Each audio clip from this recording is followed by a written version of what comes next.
Quand on pense aux voitures sans permis, on imagine souvent ça. Boire ou conduire, j'ai jamais choisi. Bienvenue au club des mecs qui ont pas le permis. Ou encore ça. Mais depuis quelques années, les sans-permis, ou sans-P, comme les lycéens l'appellent dans les quartiers chics de Marseille, sont devenus plutôt cool. Elle se casse le cou, elle me suit de partout, elle crie du I love you. Pour ça, on peut remercier un pays, l'Italie. Mais aussi la nouvelle star des sans-permis, arrivée sur le marché en 2020. Donc il y a un avant et un après Ami. On l'a en quelque sorte dépoussiéré, on l'a rendu beaucoup plus jeune, attractif. Les voitures sans permis existent depuis les années 80. Il s'agit de petits véhicules à 4 roues, qui roulent à 45 km/h maximum, et qui peuvent être conduits dès 14 ans avec un permis AM ou BSR pour les anciens. Et leurs ventes ont plus que doublé entre 2019 et 2024. Aujourd'hui, on va vous raconter comment ces voiturettes, initialement pensées pour des personnes âgées et isolées, ont envahi les parkings des lycées. Pour mieux comprendre, il faut faire une petite marche arrière. Avant les années 80, les voitures sans permis telles qu'on les connaît n'existent pas, ou quasiment pas. Il y a eu d'abord quelques véhicules à 3 roues, et puis une tentative de mini-voiture de la marque Arola. Le truc, c'est que ces voitures ne tiennent pas trop la route, littéralement. La réglementation à l'époque faisait que tout le monde utilisait des moteurs 50 cm3 essence. Lui, c'est Philippe Collençon, l'ancien DG de la marque de voitures sans permis Exam. Où grosso modo, le distributeur qui livrait la voiture à un client était content si le client arrivait à passer le coin de la rue, j'exagère à peine.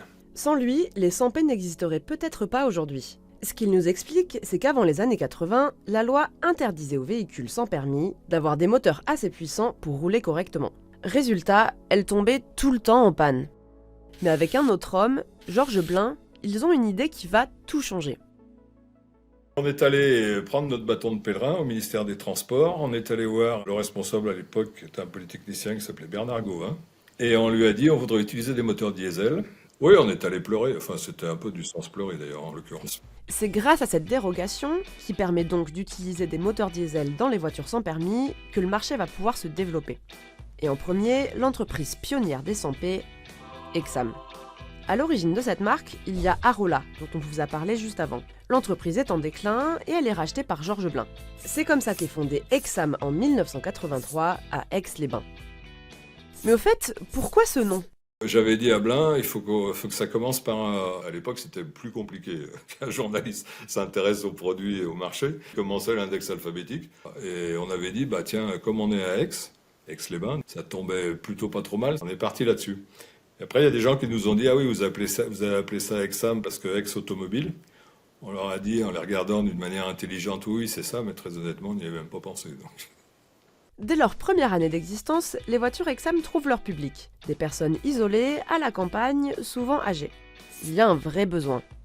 En 1987, Exam est leader du petit marché des sans-permis en France. Elle produit environ 4000 véhicules par an. Entre-temps, des nouveaux venus sont apparus dans le paysage. Le principal, le français Ligier. À la base, rien à voir avec les voitures sans permis. C'est une marque de voitures de sport fondée en 1969. Et elle peut dire merci à Georges Blin et Philippe Collençon d'être allés chouiner au ministère, car grâce à eux, elle a pu se reconvertir dans la voiture sans permis. Bien moins chère à produire et plus rentable. Pour l'anecdote, sachez que des voitures de sport, Exam aussi en a fabriqué. En 1992, elle fonde la marque Mega, qui fait des voitures de rallye. Mega fabrique entre autres une voiture pour le Paris-Dakar 2000. Résultat des courses. Dakar 2000, c'était Dakar-Le Caire. Et on est arrivé au pied des pyramides, deuxième derrière Jean-Louis Schlesser. En termes d'image, le pari est réussi. Exam redore son blason, même si ça ne rapporte pas vraiment d'argent. Faute de rentabilité, l'aventure sportive cède vite la place à une reconversion de Mega dans les véhicules utilitaires. Les années 2000, c'est aussi le moment où les voitures sans permis commencent à séduire une nouvelle clientèle. Les jeunes. Les constructeurs se mettent à faire des efforts pour designer des modèles plus attrayants, notamment en leur donnant un aspect plus sportif. Même si, on est d'accord, ça ne dépasse toujours pas les 45 km/h.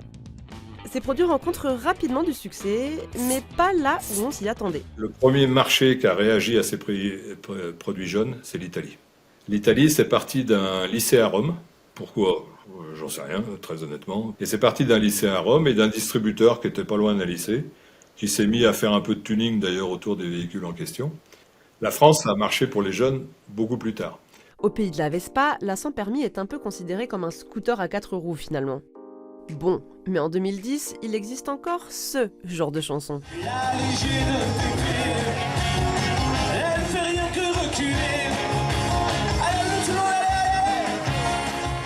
La Sampé n'est pas encore tout à fait rentrée dans le cœur des jeunes, en tout cas pas au pays de la 2 chevaux.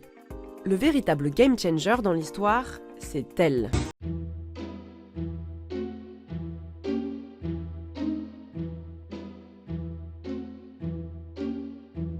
Commercialisée en 2020, la Citroën Ami a disrupté le marché grâce à un positionnement à part, très différent des acteurs historiques. Déjà, parce que 100% des véhicules sont électriques, mais pas que. Il y a un avant et un après Ami, Lui, c'est Alain Le Gouguec. et je suis chef de produit de la Citroën Ami. En 2019, le marché en France était de 13 000 unités par an.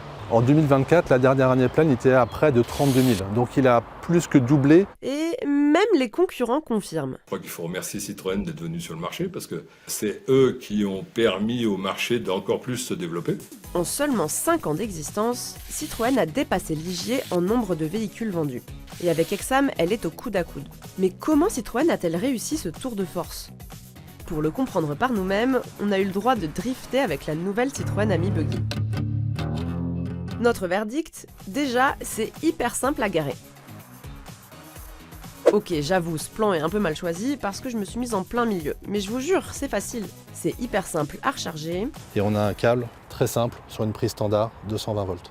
c'est sécurisé, ça fait zéro bruit et le design est original. Même 5 ans après le lancement, les gens tournent les têtes parce que ça ne ressemble pas à une voiture, ça ne ressemble pas à ce qu'on voit d'habitude dans la catégorie des objets sans permis. Ce look, c'est l'un des ingrédients du succès de la Citroën Ami. Là où Exam et Ligier ont toujours cherché à ressembler le plus possible aux voitures normales, Le cahier des charges de la Citroën Ami, c'est de faire quelque chose qui ne ressemble pas à une voiture. On n'a pas voulu miniaturiser une voiture, on a voulu faire vraiment quelque chose de différenciant et de différent par rapport à nos concurrents. la Citroën Ami possède aussi plein d'options de customisation. Et ça plaît, notamment auprès d'une certaine clientèle, les ados. Nos clients, principalement, ce sont à 77% des familles avec 1 ou 2 enfants dans le foyer, qui sont plutôt des adolescents. À titre de comparaison, chez Exam, environ 20% des utilisateurs ont entre 14 et 18 ans. Pour réussir à toucher les ados, Citroën a d'abord su plaire aux parents, qui sont ceux qui, en général, achètent le véhicule. C'est beaucoup plus sécurisant pour les parents d'offrir à leur adolescent un objet fermé, protégé par rapport à un 2 roues. Le prix de l'Ami est aussi moins élevé que celui de ses concurrents. Comptez 7 990 € contre près de 13 000 € pour la moins chère des Ligier ou près de 11 000 € pour la moins chère des Exam. C'est grâce à cette stratégie que l'Ami est sortie du lot et a entraîné tout le secteur. Chez Exam, les ventes ont plus que doublé entre 2019 et 2024 et une nouvelle usine de 18 000 m² a ouvert il y a quelques mois. Alors qu'on misait davantage sur la clientèle historique et le thermique, on met les bouchées doubles pour séduire les ados et pour sortir des véhicules électriques. Ok, il y a clairement une hype autour des sans permis. Mais est-ce que ça veut dire que ces véhicules vont remplacer les voitures classiques et qu'on n'aura plus besoin de passer le permis en fait ? Le secret pour avoir le permis. Les angles morts, les angles morts, les angles morts. Bon, remettons les choses au clair. Ça reste un tout petit marché dans le secteur de l'auto. Seules 32 000 voitures sans permis ont été vendues en 2024 en France, alors que plus de 6 millions de voitures ont été immatriculées. Car n'oublions pas que les sans P ne permettent toujours pas de rouler partout, sur le périph' ou l'autoroute par exemple, même si certains se sont crus sur un circuit. Il faut qu'on en parle de ces voitures.